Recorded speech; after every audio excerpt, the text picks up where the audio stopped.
ആയുധം കൈവശം വെച്ച കേസിൽ വ്ലോഗർ വിക്കി തഗ് അറസ്റ്റിലായിരിക്കുന്നു. കീഴടങ്ങുകയാണെന്ന് അറിയിച്ച് ഇൻസ്റ്റഗ്രാമിൽ റീലിട്ട ശേഷമാണ് വിക്കി പാലക്കാട് കോടതിയിൽ കീഴടങ്ങിയത്. അളിയന്റെ കുറെ കൂട്ടുകാരന്മാരൊക്കെ ഉണ്ടല്ലോ, ആരും ഈ ഒരു വിഷയത്തിൽ റിയാക്ട് ചെയ്തിട്ടില്ല. എന്തുകൊണ്ട് റിയാക്ട് ചെയ്യാൻ? ചിലപ്പോൾ ഫ്രണ്ട്സ് ആയതിന്റെ പേരിലായിരിക്കും, അപ്പൊ ചിലപ്പോൾ അല്ലെങ്കിൽ മറന്നുപോയതിന്റെ പേരിലായിരിക്കും. അങ്ങനെ വിക്കി തഗിനെ നിങ്ങൾക്ക് എല്ലാവർക്കും അറിയാമല്ലോ. അളിയൻ വീണ്ടും അറസ്റ്റിലായിട്ടുണ്ട്. 14 ദിവസത്തേക്ക് വീണ്ടും റിമാൻഡിലായിരിക്കുവാണ്. കുറച്ച് നാൾക്ക് മുന്നേ MDMAയുടെ ഒരു കേസുമായിട്ട് ബന്ധപ്പെട്ട് വിക്കി തഗിനെ ഇതുപോലെ അറസ്റ്റ് ചെയ്തിട്ടുണ്ടായിരുന്നു. അന്നും റിമാൻഡിലായിരുന്നു. പിന്നെ ജാമ്യം എടുത്തൊക്കെ ഇറങ്ങി. പിന്നെ കുറച്ച് നാള് വീഡിയോയും കാര്യങ്ങളൊക്കെ ആയിട്ട് ഇപ്പം മുന്നോട്ട് പോകുമായിരുന്നു അടിപൊളിയായിട്ട്. എനിവേ, വിക്കിയുടെ റിയാക്ഷൻ വീഡിയോസിനകത്തോട്ട് പല ആൾക്കാർക്കും വലിയ യോജിപ്പില്ല. കാര്യം പുള്ളിക്കാരന്റെ സംസാരവും രീതിയെല്ലാം ചെറിയ പിള്ളേർക്ക് ചിലപ്പോൾ ഇഷ്ടപ്പെടും, ചിലപ്പം വലിയതായിട്ടുള്ള ആൾക്കാർക്കൊന്നും വലുതായിട്ട് പിടിക്കത്തില്ല. കാര്യം പുള്ളിയുടെ സംസാരം രീതിയെല്ലാം ഇത്തിരി ഡിഫറെൻ്റ് ആണ്. അതെന്തായാലും നമ്മൾ വീഡിയോസൊക്കെ പോയി കാണുമ്പോഴത്തേക്ക് നിങ്ങൾക്ക് അത് മനസ്സിലാക്കാൻ പറ്റും.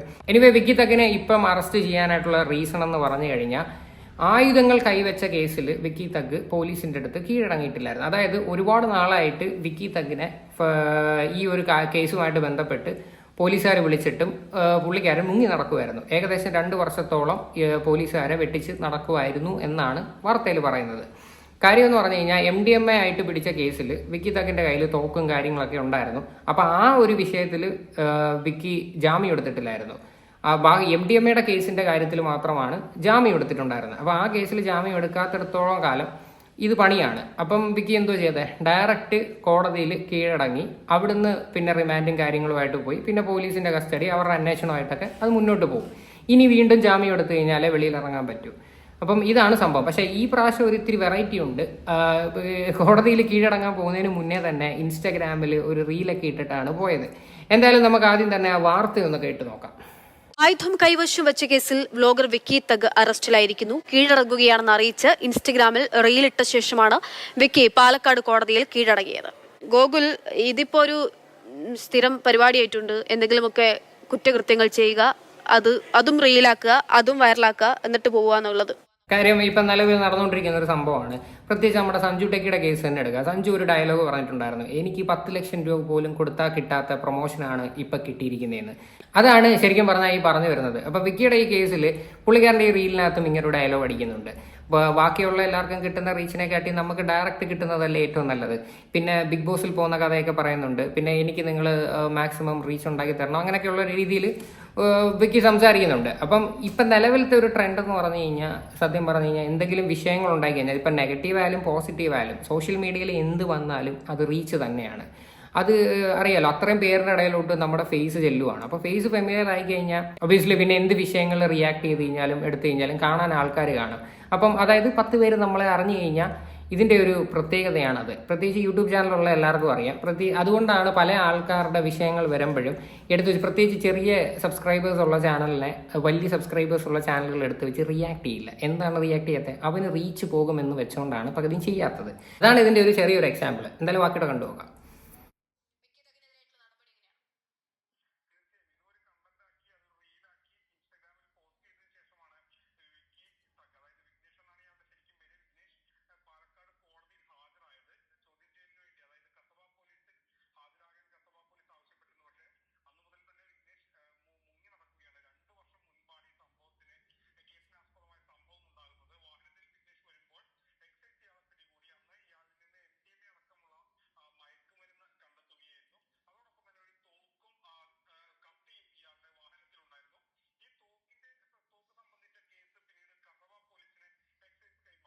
അതാണ് സംഭവം. തോക്കും കത്തിയും കയ്യിലുണ്ടായിരുന്നു. അപ്പോൾ ആ ഒരു വിഷയത്തിലാണ് വിക്കി നിലവിൽ ഇപ്പോൾ അറസ്റ്റിലായിരിക്കുന്നത്, വീണ്ടും റിമാൻഡിലായിരിക്കുന്നത്. അപ്പോൾ ആ ഒരു കാര്യത്തിന് ഇനി ജാമ്യം എടുത്തേ പറ്റത്തുള്ളൂ. അപ്പം ഇതിനകത്ത് ഏറ്റവും വലിയൊരു കോമഡി എന്ന് പറഞ്ഞു കഴിഞ്ഞാൽ, വിക്കിയുടെ ഈ ഒരു പോസ്റ്റിന്റെ താഴെ, അതായത് ഇൻസ്റ്റാഗ്രാമിൽ ഇപ്പോൾ ഒരു റീൽ ഇട്ടിട്ടുണ്ട്. ആ റീലിന്റെ താഴെ വരുന്ന ഭയങ്കര സപ്പോർട്ടാണ് അതിൽ വലിയ കോമഡി. അണ്ണൻ പോയിട്ട് വാ, അണ്ണൻ പോയിട്ട് മാസ് കാണിച്ചിട്ട് അണ്ണൻ തിരിച്ചു വാ, അണ്ണൻ വരാൻ വേണ്ടി ഞങ്ങൾ വെയിറ്റ് ചെയ്യുവാണ്. കാര്യം ഇതൊക്കെ കേൾക്കുമ്പോഴത്തേക്ക് എന്താണ്, വീണ്ടും നാളെയും ഇനി ഇങ്ങനെയൊക്കെയുള്ള ആൾക്കാർ ചെയ്ത് കഴിഞ്ഞാലും വീണ്ടും നിങ്ങൾ പോയി ഇങ്ങനെ സപ്പോർട്ട് ചെയ്യണം. അതാണ് ഇതിനകത്ത് കാണിക്കേണ്ട മെയിൻ ഒരു സംഭവം കേട്ടോ. എന്തായാലും അളിയൻ്റെ കുറേ കൂട്ടുകാരന്മാരൊക്കെ ഉണ്ടല്ലോ, ആരും ഈ ഒരു വിഷയത്തിൽ റിയാക്ട് ചെയ്തിട്ടില്ല. എന്തുകൊണ്ട് റിയാക്ട് ചെയ്യാൻ? ചിലപ്പോൾ ഫ്രണ്ട്സ് ആയതിൻ്റെ പേരിലായിരിക്കും, അപ്പോൾ ചിലപ്പോൾ അല്ലെങ്കിൽ മറന്നുപോയതിൻ്റെ പേരിലായിരിക്കും. എന്തായാലും കൊള്ളാം കേട്ടോ. തെളിവാക്കിയുടെ കാണാം. MDMA കേസിൽ ജാമ്യത്തിൽ ഇറങ്ങിയെങ്കിലും ഈ തോക്ക് കേസുമായി സഹകരിക്കാൻ വിഘ്നേഷ് തയ്യാറായില്ല. ചോദ്യം ചെയ്യലിൽ വിളിപ്പിച്ചപ്പോഴൊന്നും ഇയാൾ നിരന്തരമായി വരാതിരുന്നു.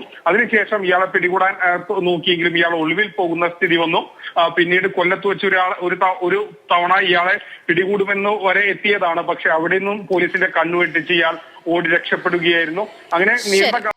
അങ്ങനെ പോലീസിന്റെ കണ്ണു വെട്ടിച്ച് നടന്നുകൊണ്ടിരിക്കുമായിരുന്നു എന്ന് വ്യക്തമായിട്ട് ഇതിനകത്ത് പറയുന്നുണ്ട്. ഇപ്പോൾ വിക്കിയുടെ കുറച്ച് നാളത്തെ വീഡിയോസ് ഒക്കെ എടുത്ത് നോക്കിക്കഴിഞ്ഞാൽ കാണാൻ പറ്റും. ഹിമാചലിലൊക്കെ നിൽക്കുന്നു, പിന്നെ വേറെ കുറേ സ്ഥലത്തൊക്കെ നിൽക്കുന്നു. അങ്ങനെയൊക്കെ ഫുൾ ടൈം പുള്ളിക്കാരൻ കറക്കമാണ്. അപ്പോൾ ബേസിക്കലി സത്യം പറഞ്ഞു കഴിഞ്ഞാൽ നല്ല വിഷയങ്ങളിലും വിക്കി റിയാക്ട് ചെയ്യാറുണ്ട്, നല്ല രീതിയിൽ പറയാറുണ്ട്. പക്ഷെ പറയുന്ന രീതിയും പറയുന്ന സ്റ്റൈലും എല്ലാം ഭയങ്കര ഡിഫറെൻ്റ് ആണ്. ചിലപ്പോൾ എല്ലാവർക്കും അത് ഡൈജസ്റ്റ് ആവണമെന്നില്ല. അതാണ് ഞാൻ നേരത്തെ പറഞ്ഞത്. കാര്യം പുള്ളിയുടെ സംസാര രീതിയും കാര്യങ്ങളെല്ലാം തെറി വിളിച്ചിട്ടൊക്കെയുള്ള രീതിയിലുള്ള സംസാരമൊന്നും വലുതായിട്ട് ആൾക്കാർക്ക് അത്ര പെട്ടെന്ന് അങ്ങോട്ട് അക്സെപ്റ്റ് ചെയ്യാനായിട്ട് പറ്റത്തില്ല. അപ്പം എന്തായാലും നമുക്ക് വിക്കിയുടെ റീൽ ഒന്ന് കണ്ടു നോക്കാം. അതായത് കോടതിയിൽ കീഴടങ്ങാൻ പോകുന്നതിന് മുന്നേ അളിയനൊരു ഡയലോഗ് അടിച്ചിട്ടുണ്ട്, അതൊന്ന് കണ്ടു നോക്കാം. നമസ്കാരം, കേരള ജനക്കൂട്ടം വിക്കി താഗ്. ഒരു കാര്യം പറയാൻ വേണ്ടിയിട്ട് വന്നതാണ്. 17 നവംബർ 2022 പാലക്കാട് ചന്ദ്രനഗറിൽ വെച്ച് നടന്നൊരു കേസുമായി ബന്ധപ്പെട്ട് എന്നെ അറസ്റ്റ് ചെയ്തിട്ടുണ്ടായിരുന്നു. നിങ്ങൾക്കൊക്കെ അറിയാം. ആ കേസുമായി ബന്ധപ്പെട്ട് ഞാൻ റിമാൻഡിലായി. പിന്നീട് ഞാൻ പുറത്തിറങ്ങി. പിന്നീട് ഞാൻ ഉണ്ടായിരുന്നു ഇവിടെ. ഇന്ന് 2024 ജൂലൈ 19 അന്ന് നടന്ന അതേ കേസുമായി ബന്ധപ്പെട്ട് പാലക്കാട് കസബ പോലീസ് സ്റ്റേഷനിലെ ഉദ്യോഗസ്ഥർക്ക് എന്നെ ചോദ്യം ചെയ്യുന്നതുമായി ബന്ധപ്പെട്ട് ആവശ്യപ്പെട്ടു തന്നെ. അതുമായി ബന്ധപ്പെട്ട് ഞാൻ ബഹുമാനപ്പെട്ട പാലക്കാട് കോടതിയിൽ പോയി സ്വയമേ ഹാജരാകുന്നു. ചിലപ്പോൾ എന്നെ വീണ്ടും റിമാൻഡ് ചെയ്യും. വീണ്ടും എത്രയും പ്രിയപ്പെട്ട മലമ്പുഴ ജില്ലാ ജയിലിലേക്ക് എനിക്ക് പോകേണ്ടി വരും. എങ്കിലും പെട്ടെന്ന് തിരിച്ചു വരാൻ നിങ്ങൾ പ്രാർത്ഥിക്കുക. എനിക്ക് ബഹുമാനപ്പെട്ട കോടതിയിലൊരു വിശ്വാസമുണ്ട്. അപ്പം ഞാൻ ജയിലിലേക്ക് പോവാണ്. ജയിലിൽ പോകുന്ന മാസ് കാണിച്ച് ഇനി എന്നെ വീണ്ടും പിടിച്ചകത്തിട്ട് സഞ്ജു ടെക്കിയോട് ചെയ്ത പോലെ ഒന്നും ചെയ്യരുത്. എനിക്കിത് റിയൽ ലൈഫായി മാറിക്കൊണ്ടിരിക്കുകയാണ് എൻ്റെ ജീവിതത്തിൽ. സോ ഇത് മാസമല്ല. ഞാൻ അകത്തോട്ട് കയറുന്നത് കാണിക്കാൻ 10 ന്യൂസ് കാണും. ഒരു കാര്യം പറയുവാണ്, ഞാൻ അകത്തോട്ട് കയറുന്ന കാണിക്കാൻ 10 പേര് 10 ന്യൂസ് കാണും. ഞാൻ പുറത്തോട്ടിറങ്ങുന്ന കാണിക്കാൻ ഒറ്റ ഒരുത്തം കാണത്തില്ല. അപ്പം നമ്മുടെ ഭാഗത്തുനിന്ന് ഒരു ക്യാമറമാൻ അവിടെ വേണം കേട്ടാടി. അപ്പോൾ ഞാൻ വിലങ്ങ് വെച്ച് പോകുന്ന ഫോട്ടോയുമായി ബന്ധപ്പെട്ട് ബാക്കിയുള്ള ന്യൂസുകാർ വരും. അപ്പോഴേക്കും ഞാൻ അകത്തായിരിക്കും. സോ അവർക്ക് കിട്ടുന്ന റീച്ചിനേക്കാൾ നമുക്ക് റീച്ച് കിട്ടണം. 1 മില്യൺ അടിക്കണം. ഞാൻ ബിഗ് ബോസിലേക്ക് പോകണം. Big boss. ഓക്കെ, അപ്പോൾ എന്തായാലും 1 മില്യൺ അടിക്കണം, ഞാൻ ബിഗ് ബോസിലോട്ട് പോകാമെന്നും പറഞ്ഞിട്ടാണ് അളിയൻ പോയിരിക്കുന്നത്. അവർക്ക് എല്ലാവർക്കും കിട്ടുന്ന റീച്ചിനെക്കാട്ടും കൂടുതൽ വിക്കിക്ക് കിട്ടണമെന്നാണ് പറയുന്നത്. എന്തായാലും കൊള്ളാം കേട്ടോ. എന്തായാലും ഇതിന് സപ്പോർട്ടായിട്ട് വന്നിരിക്കുന്ന കുറച്ച് ആൾക്കാരുടെ കമൻറ്റ് ചെയ്യാൻ വയ്ക്കുക. അതിനകത്ത് മെയിനായിട്ടൊരു കമൻറ്റ് ഉണ്ട്, നമ്മുടെ മീശ വിനീതിൻ്റെ അളിയ ഡോൺ വറി മധുരക്കനി എന്നും പറഞ്ഞിട്ട് ഇട്ടിട്ടുണ്ട്.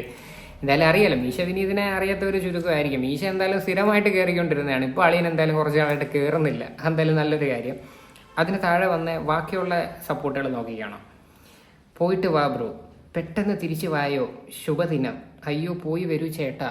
എത്രയോ ഇതായിട്ടാണെന്നറിയാം പറയുന്നത്. അതായത് എന്തോ ഭയങ്കര സംഭവം ചെയ്യാൻ വേണ്ടിയിട്ട് പോകുന്ന കണക്കാണ് ആൾക്കാരുടെയൊക്കെ ഒരു സപ്പോർട്ട് എന്നൊക്കെ പറഞ്ഞാൽ. ഇതിനെയൊക്കെ സപ്പോർട്ട് ചെയ്യുന്ന കുറേ ഊളകളുണ്ടല്ലോ, അവരതൊന്നും ഒന്നും പറയാനില്ല. അതായത് എന്ത് ചെയ്തിട്ടും അതിന് സപ്പോർട്ട് ചെയ്യുന്നവരെ അതൊരു എന്താ പറയണ്ടേ, അതൊരു പ്രത്യേകതരം ആൾക്കാരാണ്. നമ്മൾ എത്ര തെറ്റ് കണ്ടു കഴിഞ്ഞാലും ആൾക്കാർ പറയും നല്ലതാണ്, സൂപ്പറാ, ചെയ്യൂ. അപ്പം ഇതിന് ബാക്കിയുള്ള ആൾക്കാർ എന്തുകൊണ്ട് റിയാക്ട് ചെയ്യത്തില്ല എന്ന് എനിക്കറിയത്തില്ല കേട്ടോ. മേ ബി ഞാൻ പറഞ്ഞല്ലോ, മേ ബി ഫ്രണ്ട്സ് ആയതുകൊണ്ടായിരിക്കാം പല ആൾക്കാരും റിയാക്ട് ചെയ്യാത്തത്. അല്ലെങ്കിൽ ഇനി ചിലപ്പം വിക്കി പുറത്തിറങ്ങി കഴിഞ്ഞാൽ എന്തെങ്കിലും ചെയ്യുമെന്ന് പേടിച്ചിട്ടാവാം. അങ്ങനെയൊക്കെയുള്ള കുറേ ആൾക്കാരുണ്ട് കേട്ടോ. എന്തായാലും അളിയനകത്തായിട്ടുണ്ട്. അപ്പം ഇതിനെയൊക്കെ കുറിച്ചിട്ടുള്ള നിങ്ങളുടെയൊക്കെ അഭിപ്രായങ്ങൾ എന്താണെന്ന് വെച്ചാൽ നിങ്ങൾ തീർച്ചയായിട്ടും കമൻറ്റ് ചെയ്യുക.